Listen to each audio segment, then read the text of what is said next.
దుర్గా కుమార్ గారు ఇప్పుడు ఇందాక సత్యమూర్తి గారు చెప్పినట్టు అదే చెల్లి చెప్పింది ఎప్పుడు మాట్లాడలేదని నాకు తెలుసు కూడా. ఆయన మొట్టమొదటిసారిగా హత్య జరిగిన రోజు ఒకసారి ప్రెస్ మీట్ తెలుసు, తర్వాత అసెంబ్లీలో ఏదో కన్ను సామెత ఒకటి చెప్పాడు, మూడోది అయితే ఇదే మాట్లాడటం నాకు తెలిసి. మరి 5 ఏళ్ల తరువాత ఒక రకంగా మొట్టమొదటిగా బహిరంగ వేదిక మీద ఆయన మాట్లాడాడు. ఎందుకు ఈ సమయంలో మాట్లాడాడు అంటే వివేక హత్య కేసు నన్ను డ్యామేజ్ చేస్తుందని కలత చెంది తప్పుదోవ పట్టించే ప్రయత్నమేనా ఇది? ఇప్పుడు మీరు అన్నట్టు ఆయన ఏం చెప్పాడండి, చనిపోయిన చిన్నాన్నకి తెలుసు, దేవుడికి తెలుసు, ఈ జిల్లా ప్రజలకు తెలుసు అన్నాడు. ఇప్పుడు వాళ్ళందరికీ తెలుసో తెలీదో నాకు తెలియదు, కానీ జగన్మోహన్ రెడ్డి గారికి అయితే తెలుసు. జగన్మోహన్ రెడ్డి గారి ద్వారా రాష్ట్ర ప్రజలందరికీ తెలిసింది. ఇప్పుడు అది ఆయనకి తెలిసినప్పుడు ఇంకా జిల్లా ప్రజలకు తెలుసు అని చెప్పడం ఎందుకు? ఆయనకే తెలుసు. చంద్రబాబు నాయుడు గారు, లోకేష్, ఆదినారాయణ రెడ్డి, బీటెక్ రవి, ఇంకెవరో ఒక ఆయన చెప్పాడు. అది టీవీ స్టేషన్లు అన్నింటిలోనూ రికార్డెడ్గా ఉంది. ఇప్పుడు ఆ 5గురు అవునో కాదో చెప్తే అయిపోద్ది కదా. ఇదంతా దేవుళ్ళు ఇవన్నీ ఎందుకండి, నేను మా నాన్న ఆత్మతో మాట్లాడతాను అన్నట్టుగా ఉంది ఇది. ఆ 5గురు ఆయన చెప్పింది మళ్ళీ చెప్పొచ్చు కదా. 5గురే చేశారు. ఈ 5 ఏళ్లలో కూడా వాళ్ళని ఎవడో జైల్లో పెట్టలేదు. పబ్లిక్ మీటింగుల్లో తిరుగుతున్నారు, బస్సులు వేసుకు తిరుగుతున్నారు. ఏం చట్టం, ఏం రాష్ట్రం, ఇదేం రాజ్యం, దోపిడీ రాజ్యం, దొంగల రాజ్యం అని అంటారు కదా. అట్లా ఆయన చెప్పొచ్చు కదా. ఇంకేముంది అక్కడ దాపరికం, దేవుడును దెయ్యాలు ఎందుకండి? చచ్చిపోయిన ఇప్పుడు ఆయన పులివెందులు ఎందుకు వెళ్ళాడు?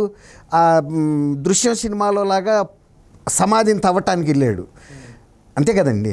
అది బయటికి తీస్తున్నాడు, అస్థికలన్నీ ఒకటొకటి తెల్లగొడ్డ పరిచి మొత్తం పెడుతున్నాడు. ఇది బాబాయ్ చెయ్యి, ఇది బాబాయ్ కాలు, ఇది బాబాయ్ మెడ, పుర్రి అన్నీ చెబుతున్నాడు దేవుళ్ళ పేర్లతో. నువ్వే చెప్పు, నువ్వు చెప్పినవి కరెక్టో కాదో. నువ్వు ఇప్పుడు ముఖ్యమంత్రిగా కూడా ఉన్నావు, ఇంకా చెప్పు. నేను చెప్పిన 5గురు పలానాళ్ళు, కానీ వాళ్ళ మీద కేసు బుక్ చేయలేదు. ముఖ్యమంత్రిగా నేను తర్వాత మా చిన్నాన్నకి కొడుకుగా నేను ఖండిస్తున్నాను. చట్టం దాని పని అది చేయటం లేదు, పూర్తి రాంగ్ రూట్లో నడుస్తుంది. మరి ఇప్పుడు ఆయన చెల్లెళ్ళ గురించి చెప్పాడు, ఎవరో వెళ్ళి సపోర్ట్ చేస్తున్నాడని.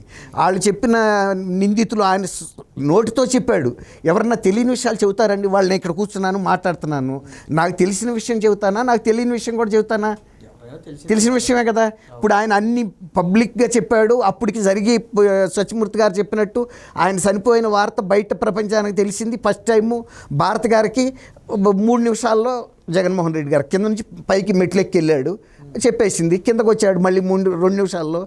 వాళ్ళందరికీ చెప్పాడు. ఐఏఎస్ ఐపీఎస్ ఆఫీసర్లకి మేనిఫెస్టో తయారు చేయడానికి ఒక కమిటీని చర్చ జరుగుతున్నప్పుడు ఆయనకే తెలిసినప్పుడు అది చెప్పకుండా దేవుళ్ళు దెయ్యాలు జిల్లా ప్రజలంతా ఎందుకండి? జిల్లా ప్రజలకు ఏం సంబంధం? వాళ్ళు ఎప్పుడన్నా బెడ్రూమ్లో ఉన్నారా? వివేకానంద రెడ్డి గారు బెడ్రూమ్లో ఉన్నారా? నీకు సొంత అన్న కొడుకు కాబట్టి నీకు తెలుసు, తెలవబట్టే నువ్వు అంత ప్రపంచానికే చెప్పావు. ప్రపంచానికి చెప్పిన తర్వాత మళ్ళీ ఇవాళ జిల్లా ప్రజలు అవసరం ఏముంది అక్కడ? నీకు తెలుసు. జిల్లా ప్రజలకి ఆయన మర్డర్ గురించి ఈ నెల వేసాడు. ఏమని వేసాడు? సిబిఐ ఎంక్వైరీ చేయమని వేసాడు. కడప జిల్లాలో ఇంకెవరిని వేశారా?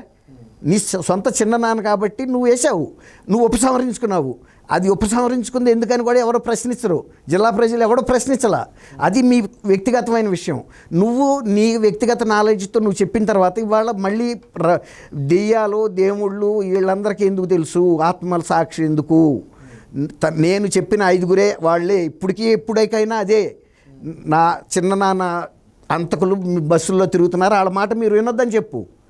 అరెస్ట్ చేస్తే అరెస్ట్ చేయి. ఇప్పటికైనా కూడా 5 ఏళ్ల తర్వాత కూడా అరెస్ట్ చేయడానికి ఇంకెందుకండి? మీనమేషాలు లెక్క పెట్టడము, ఈ చుట్లు తిరిగి రావటం. సొంత చెల్లెళ్ళు చెబుతున్నారు నువ్వు అంతకులు నువ్వు ఎమ్మడబెట్టి తిరుగుతున్నావు అని. మీ చెల్లెళ్ళు చెప్పేది నిజమా, నువ్వు చెప్పేది నిజమా?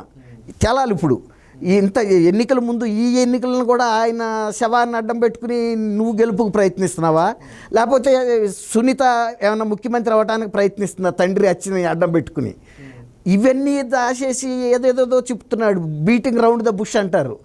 అట్లా కాదు. నువ్వు లక్ష్యాన్ని క్లియర్గా చెప్పు. నీ మనసులో ఏముందో. నీ మనసులో అంతకులు సిబిఐలో బుక్ అయిన అంతకులు ఒకళ్ళేనా? ఇప్పుడు ఆయన అయితే వచ్చి అవి మార్చలేడు. ఎవరు?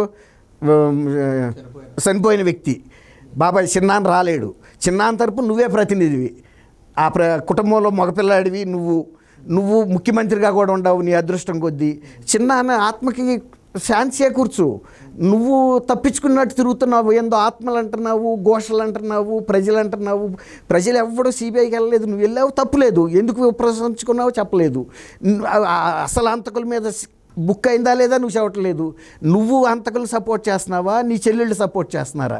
ఈ కన్ఫ్యూజన్ అంతా జనానికి ఎందుకండి? అసలు నువ్వేం రాష్ట్రానికి చేసావో చెప్పు. వివేకానంద రెడ్డి గారి మర్డర్ 5 ఏళ్ల క్రితం అయింది. నువ్వు అన్నట్టు పాపం పుణ్యం యేసుక్రీస్తు చూసుకుంటాడు ఎవరిని ఏం చేయాలో. ఇప్పుడు నువ్వు రాష్ట్రానికి జరిగే యువత ఉపాధి గురించి చెప్పు, రాష్ట్రాన్ని ముందుకు నడిపే చెప్పు, నువ్వేం చేసావో చెప్పు. మళ్ళీ వివేకానంద రెడ్డి వచ్చి మీ ఇంట్లో విషయం ఆ సమాధి దగ్గర కూర్చుని ఆ బోకిల్ గూడు చుట్టూతా మీరందరూ కూర్చుని కొట్టుకోండి, తిట్టుకోండి, మీ వ్యక్తిగతం. ప్రజలకి ఏం అవసరం? ఇప్పుడు ఈ దేశం రాష్ట్రం అంతా 5 ఏళ్ళ నుంచి 30 ఏళ్ల పాటు వెనక్కిపోయింది. దాని సంగతి చెప్పు. లేదు మా కుటుంబంలో అది తేలే వరకు ఇది రానన్నప్పుడు మీరు అటే ఉండండి. ఆ సమాధి చుట్టూ నువ్వు తీసిన బోకిలు ఉన్నాయి కదా, అక్కడ కూర్చొని తేల్చుకోండి. బోకిలు తల ఒకటి పట్టుకుని ఒకడిని ఎత్తి ఒకటి పగలగొట్టుకోండి. అది ప్రజలకు అనవసరం. అట్లాంటి విషయాలను పెట్టుకుని ప్రజల దృష్టి మళ్ళించి ఇంకొకసారి మళ్ళీ 5 ఏళ్ళు కనుక పరిపాలన చేస్తే నీకు కోట్లాది రూపాయలు, వేలాది లక్షలాది కోట్ల రూపాయలు నీకు వస్తాయి. రాష్ట్ర ప్రజలకు ఏం అవసరం? ఇదంతా కూడా మళ్ళీ కూడా ఇది ఒక గారడీ చేసి ఊళ్ళల్లో చేస్తారు చూడండి, కోడలలో పెట్టి ఆ గారడీ విద్య, ఇది శవాల మీద గారడీ.